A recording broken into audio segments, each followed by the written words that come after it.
Täna on 7. detsember ja jõuludeni jäänud täpselt 17 päeva. Nüüd on viimane aeg minna poodi oma külmkappi täiendama, minna metsa kuuse järele ja hakata lähedastele kingitusi otsima.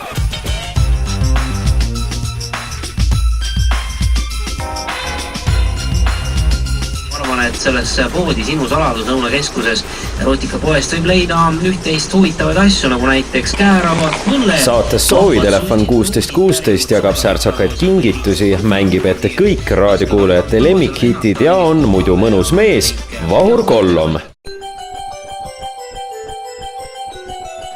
Võib-olla nüüd ma räägiksin sellest, mis kunagi on mu lemmikkink ja mida ma praegu meelsasti vastu võtan, et lapsepõlvest ma ei saanud aru, kui kommikotti kõrvale anti mulle paar sokke või midagi sellist, et ma ei mõistnud, et mis te teete nalja või et kus on autod või mingisugused lahedad asjad, kingiti paar sokke, aga näiteks praegu ma arvan, et see ei ole midagi halba, kui keegi just nimelt kingib sulle kas kootud salli või sokid, mis on veel enam, kui see on veel ise tehtud.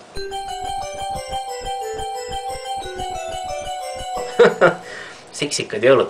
See tuleb kohe meelde üks mäng, mis ma siin hetk tagasi tegin ja kus oli pood Sinu Saladus, et võib-olla seksikad jõulud, et seksikuse jõulud, võib-olla see kõlab siis hästi, kui saavad kõik sõbrad kokku ja peavad ühist jõulupidu ja tehaksegi siis teemaüritus seksikad jõulud, kus siis kõik panevad selga võib-olla siuksed jõuluvana riide, mis on just nimelt ostetud seal poest, kus müüakse selliseid asju.